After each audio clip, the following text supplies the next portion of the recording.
Hey guys, welcome back to the channel. So this one's going to be a bit of a scattergun approach, right? A little bit disjointed. I've missed a few days. I want to talk about some things, catch up on some things. It's going to be mostly around Rupert Law and Nigel Farage, as well as a few other things like the grooming gang scandal that will be mentioned in here. The same as my previous video, where it was a really in-depth video in the controversies surrounding the release of the inquiries, the cover-ups, the scandals around it. It was really in-depth. I think it was quite professional. It still got limited on YouTube, and their reason for doing it was controversial. Literally the reason for doing it. You're not allowed to talk about anything controversial. Well, there's probably a good reason why that was covered up for decades, because if we were allowed to talk about this, YouTube, we would probably have solved the problem a long time ago. So thanks for that. Thanks for that. There might be a reason why people feel a little bit adverse about talking about such a thing on your platform. I guess you could almost say that you're complicit. You're complicit in the cover-up. Well done. Good for you. Good for you, guys. Anyway, so we're going to be talking about Rupert Law, we're going to be talking about Nigel Farage and the mystique that surrounds Farage, the way that he seems to be able to just lie and gaslight people and change his mind whenever he wants, but people still believe that he's the best choice going forward. One of those people is Paul Thorpe, and I'm not going to talk about him in depth. I'm going to show you the Vindicator Strikes Back. He's made a couple of videos on him recently. I have absolutely no patience talking about that lispy-toothed moron anymore. Once I see someone's just a liar and they cannot be trusted to tell the truth, I've no interest in talking to them or about them. Eventually, people will catch up. All right, so that's as far as I'm going to go with that. But let's see what Vindicator says about his last video. How you all doing? I hope you're doing really, really well. So this is going to be, well, the first part of this morning walk video is going to be a little bit of an update, add a bit more context to last night's live stream where I was refuting Paul Thorpe's video, "The UK Needs a Hero." I've always said the opposite, guys, and you know that. There are no heroes, there are no kings, well, there's kingmakers, definitely. There's people behind the power that pull the strings. But we cannot, as a country, as a people, rely on one person to save everyone. That's mental. So within that video that he made, Paul Thorpe talked about how Rupert Lowe wasn't engaging with the working class, but very specifically he said that Rupert Lowe wasn't engaging with working class podcasters.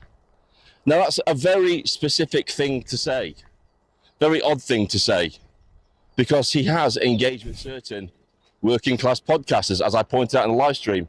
Basil the Great, for instance, doing spaces on X, answering people's questions, mainly working class people. So Rupert Lowe does interact with the working class on a regular basis.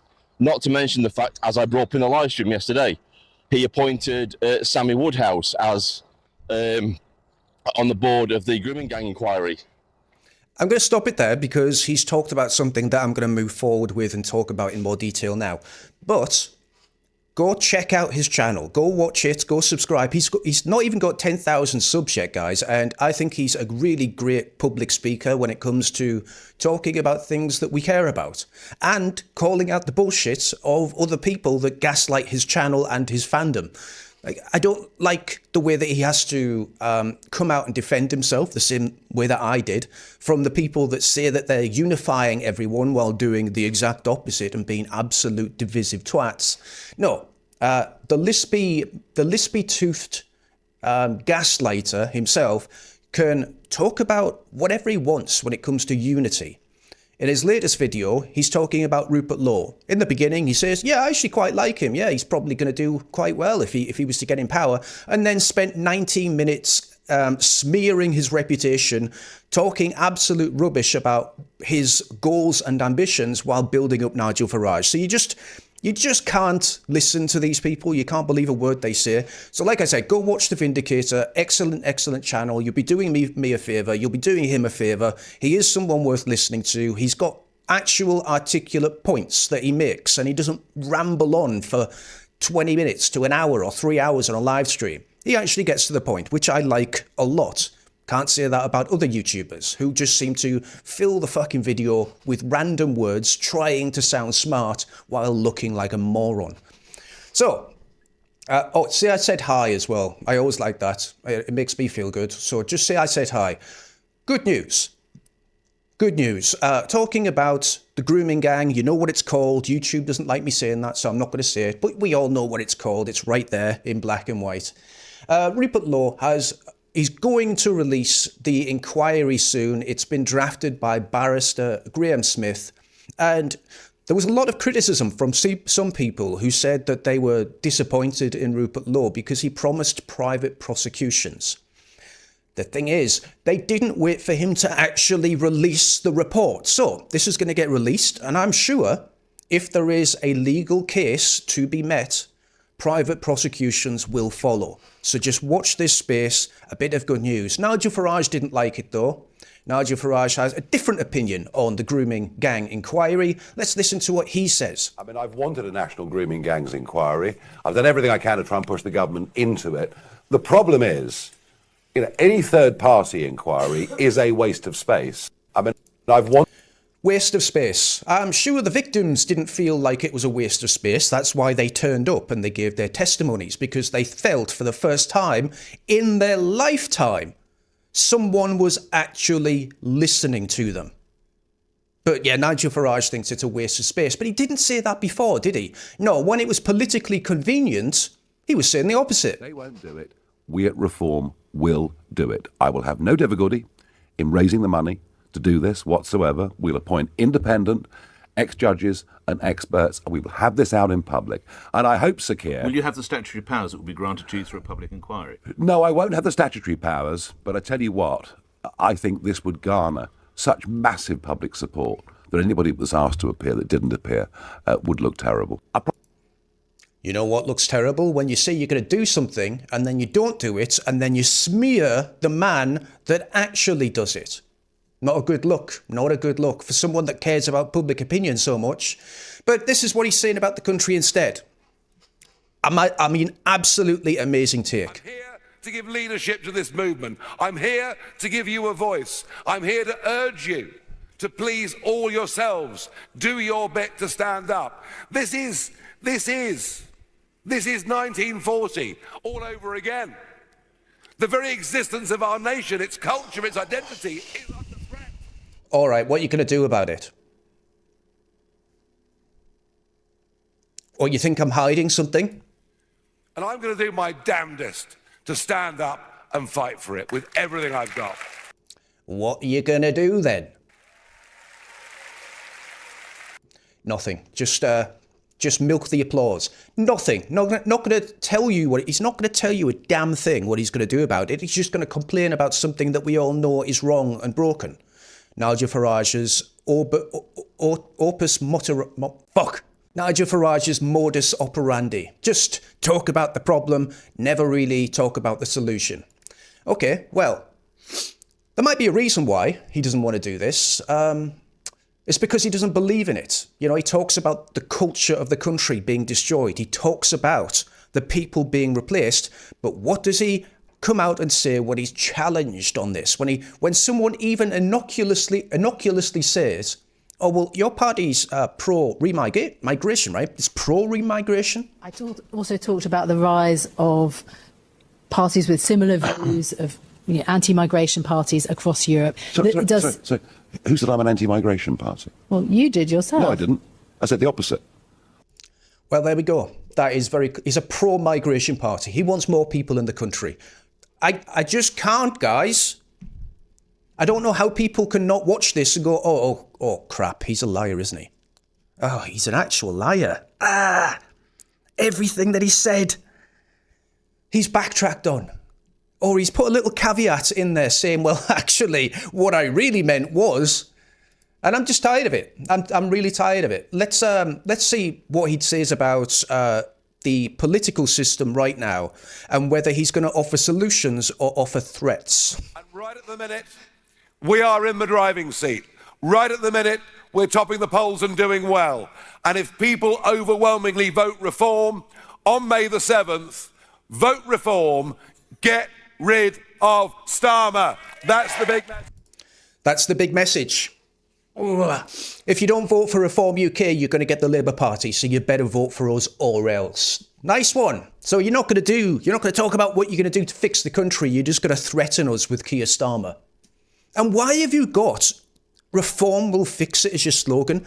It's literally Jimmy Savile's slogan. It's a paedophile slogan, mate. Get rid of that.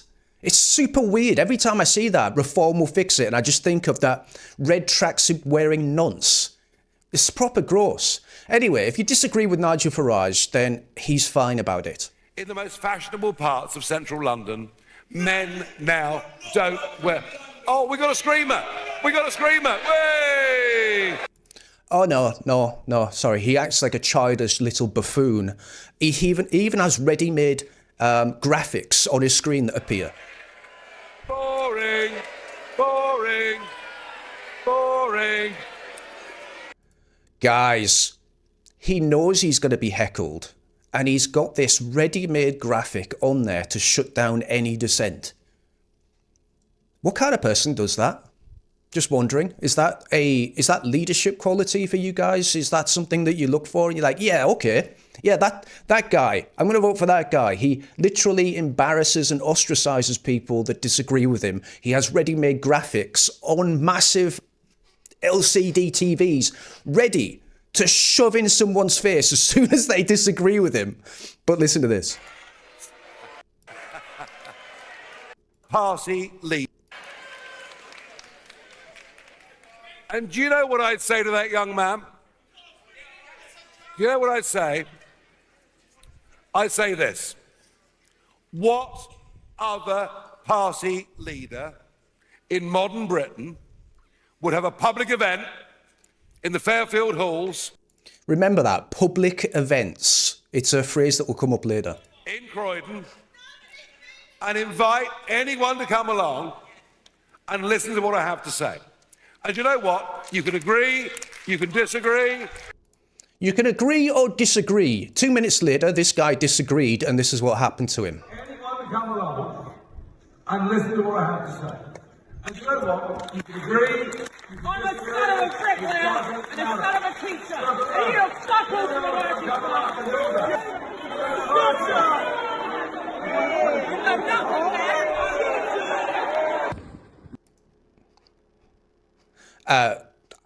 Sorry, I just got a little bit misled there by that weird fucking jinky dance he did. Did you see that? Wait, but that's what happens when you disagree with him. Did you see that weird dance? That proper threw me for six, that. Watch this. We just disrupted. Super weird. Whatever that is, weird. Freaked me out. Anyway, so you got Keir Starmer. He's meeting right now in number 10 with this guy who seems to enjoy holding decapitated heads. So that's cool. What an awesome leader Keir Starmer is, shaking hands with a murderer. Awesome. You've got the king saying that he's not going to wish anyone a happy Easter, but he will do the Ramadan Mubarak bullshit. At least you've got Trump, who's a Christian. He might be a little bit nuts, a little bit crazy, thinking he's Jesus or something, but at least he's a Christian. So that you've got the Greens doing the green stuff. The less about them that said, the better. I mean, I'm just so confused with the voting public in Britain, how I don't know what's going on with them. Do they just not read or watch what's happening in politics? Do they not actually just look at life around them and what people say? Are they so wrapped into slogans and quotations and stupid headlines that they think that's everything they need to be able to disseminate the truth? I'm so confused by everything that's going on. Whether the polls are lying, I don't know. Whether it's all just gaslighting and it's all bullshit, but really there's a massive majority of people that are ready to take this country back. I don't know. I'm confused by all of this. I don't get the majority of people when they come out and say just ridiculous things like Reform UK is the party that's going to be more likely to give us our country back, while saying the opposite. Why would you vote for the Green Party?